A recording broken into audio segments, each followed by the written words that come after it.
কুরবানির ইতিহাস এটা খুব প্রাচীন ইতিহাস। কুরবানির এই বিধান হযরত আদম আলাইহিস সালাতু ওয়াস সালামের যুগ থেকে কুরবানির বিধান চলে আসছে। আদম আলাইহিস সালাতু ওয়াস সালামের দুই ছেলে হাবিল কাবিলের কুরবানির ইতিহাস পবিত্র কোরআনে এসেছে।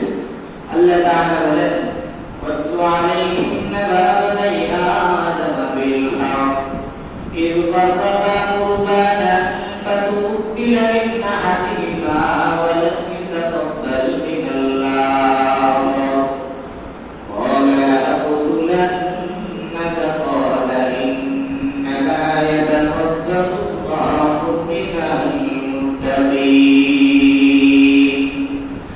Allah Rabbul Alamin Muhammadur Rasulullah sallallahu alaihi wasallam কে বলতেছেন, ওয়াতলু আলাইহিম নাবা বানি আদম বিল হক, আপনি আদম আলাইহিস সালামের সন্তানদের ঘটনা আপনি উম্মতের সামনে যথাযথভাবে তুলে ধরেন। ইয qarraba qurbanan fatuqbila min ahadihima wa lam yutaqabbal min al-akhar qala la'aqtulannaka qala innama yataqabbalu Allahu minal muttaqin। উভয়ের একজন আল্লাহ রাব্বুল আলামিন বলতেছেন, ইয qarraba qurbanan fatuqbila min ahadihima wa lam yutaqabbal min al-akhar, তোমরা উভয়ে আল্লাহ রাব্বুল আলামিনের কাছে কুরবানি করো, অর্থাৎ আল্লাহ রাব্বুল আলামিন উভয়ের একজন কুরবানিকে কবুল করবেন। যার কুরবানি কবুল করবেন আল্লাহ রাব্বুল আলামিন ওই ব্যক্তির সাথে যে সমস্যা ওই ব্যক্তির সাথে সেই সমাধান হয়ে যাবে। বাস্তব ঘটনা আদম আলাইহিস সালাতু ওয়াস সালামের শুরু থেকে আদম আলাইহিস সালাতু ওয়াস সালাম হাওয়া আলাইহিস সালাতু ওয়াস সালামের থেকে দুনিয়া পর্যন্ত বংশধর করা সেই স্থান থেকে শুরু হয়েছিল। মা হাওয়া আলাইহিস সালাতু ওয়াস সালাম গর্ভ থেকে সব সময় ধরে দুইজন জোড়া সন্তান জন্মগ্রহণ করত। একজন ছিল পুরুষ আর একজন ছিল মেয়ে, একজন ছেলে একজন মেয়ে, জোড়া সন্তান জন্মগ্রহণ করত।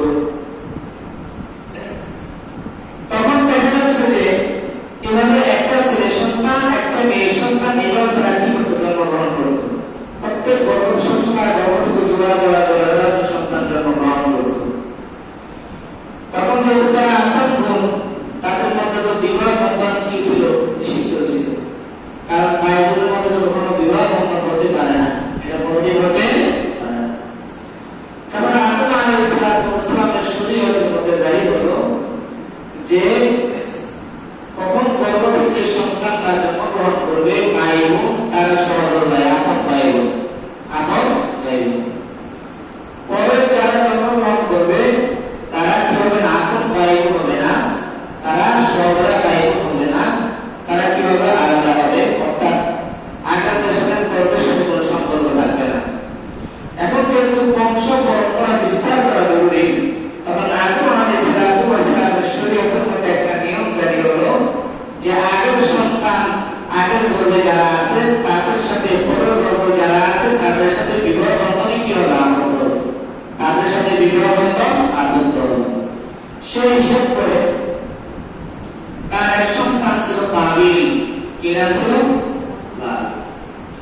এই কাবিল তার যে বউ ছিল সে ছিল খুব সুন্দর রূপসী, নাম ছিল আকলিমা। কি নাম?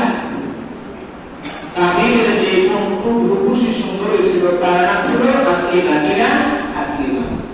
আর হাবিল যে তার যে বোন ছিল সে একটু কালো ছিল, সে একটু কালো ছিল, তার নাম ছিল লিউজা। তার নাম কি ছিল? লিউজা। আদম আলাইহিস সালাতু ওয়াস সালামের শরীয়ত মোতাবেক কি করতে হবে, হাবিলের বোনের সাথে কাবিলের বিয়ে হবে এবং কাবিলের বোনের সাথে হাবিলের কি হবে, বিবাহ হবে। কিন্তু কাবিল কি করলেন, এই আদম আলাইহিস সালাতু ওয়াস সালামের শরীয়তের যে আদেশ সেটা প্রত্যাখ্যান করলেন। সে বলে এটা আমি মানি না, সে বলে সেটা আমি কি মানি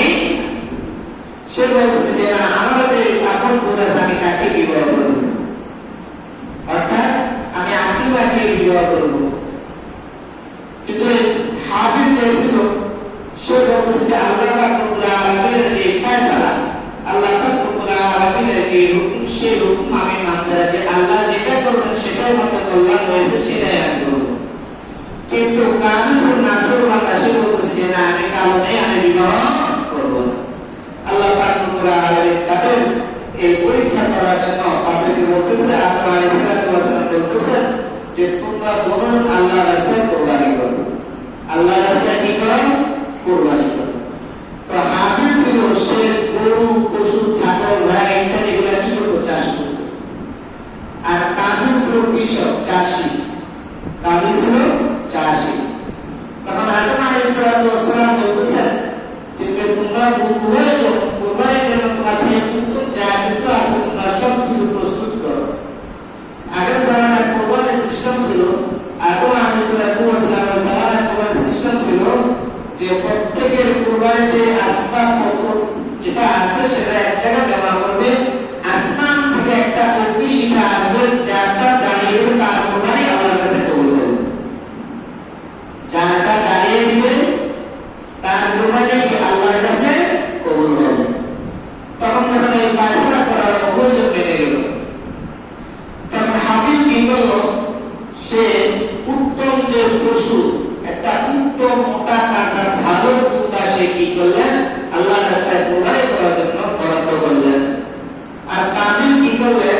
সেও কিছু শস্য ইত্যাদি, কৃষিকাজ জাহাজ ইত্যাদি সেগুলো কি করলেন? একসাথে একত্রিত করলেন। একত্রিত করার পর আল্লাহর ফয়সালা কি করলেন? আল্লাহ পাক রব্বুল আলামিনের হুকুমে আল্লাহ পাক রব্বুল আলামিন হাবিলের যে দুম্বা ছিল, এই দুম্বা আসমান থেকে অগ্নিশিখা এসে তাকে জ্বালিয়ে পুড়িয়ে দিয়েছে। আল্লাহ পাক রব্বুল আলামিন হাবিলের যে কুরবানি আল্লাহ কবুল করে ফেলেছেন। সুবহানাল্লাহ।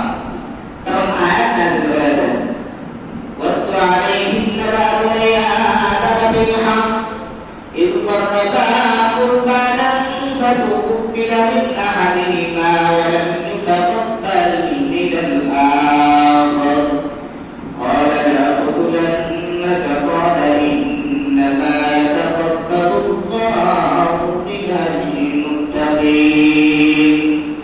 الله تعالى বলেছেন ওয়াতলু আলাইহিম নাবা বুনাই আদম বিল হক, আপনি তবে ওদের আদম সন্তানদের কুরবানির যে আলোচনা কি যথাযথভাবে উপস্থাপন করুন। ইয قربا قربانا فتقبل من أحدهما ولم يتقبل من الآخر, যখন কুরবানির আসবাবগুলো একত্রিত করা হলো, আল্লাহ রব্বুল আলামিন একজনের কুরবানিকে কবুল করলেন, অপরজনের কুরবানিকে আল্লাহ কবুল করলেন না। অর্থাৎ আল্লাহ রব্বুল আলামিন হাবিলের কুরবানি কবুল করেছেন, কাবিলের কুরবানিকে আল্লাহ কবুল করেন নাই। কাবিল ধমক দিয়ে বলতেছেন ক্বালা লাআকুতুলান্নাক, কাবিল ধমক দিয়ে বলতেছেন ভাইকে হাবিলকে আমি অবশ্যই আমি তোমাকে হত্যা করব। কি করব? হত্যা করব। কাবিল হাবিলকে বলতেছে এর আদেশ সে মানে না, সে বলছে আমি এটা প্রত্যাখ্যান করলাম, তাকে হুমকি দিচ্ছে আমি তোমাকে হত্যা করব। قال إنما يتقبل الله من المتقين. আল্লাহ পাক রব্বুল আলামিন আপনার তাইদের মধ্যে বলতেছেন যে হাবিল বলতেছে নিশ্চয়ই আল্লাহ পাক রব্বুল আলামিন যারা মুত্তাকি, যারা আল্লাহকে ভয় করে, আল্লাহ পাক রব্বুল আলামিন তাদের কুরবানিকে কবুল করবেন। যারা আল্লাহকে ভয় করে আল্লাহ তাদের কুরবানিকে কি করবেন? কবুল করবেন। শুধু আমরা হত্যা করলে কি না করলে কি, কারণ আল্লাহ পাক রব্বুল আলামিন যারা মুত্তাকি, যারা আল্লাহকে ভয় করে আল্লাহ তাদের কুরবানি কি করবেন? কবুল করবেন। এইভাবে আল্লাহ পাক রব্বুল আলামিন এই ঘটনা কোরআন শরীফের বিভিন্ন আয়াতের মধ্যে তুলে ধরেছেন। অন্য আয়াতের মধ্যে আছে ওয়ালিকুল্লি উম্মাতিন জাআলনা মানসাকান লিয়াযকুরু ইসমাল্লাহি আলা মা রাযাকাহুম মিন বাহিমাতিল আনআম ফাইলাহুকুম ইলাহুন ওয়াহিদুন ফালাহু আসলিমু ওয়া বাশশিরিল মুখবিতিন। আমি প্রত্যেক সম্প্রদায়ের জন্য কুরবানির নিয়ম করে দিয়েছি, তাদেরকে দিয়েছেন সেগুলোর উপর তারা আল্লাহর নাম উচ্চারণ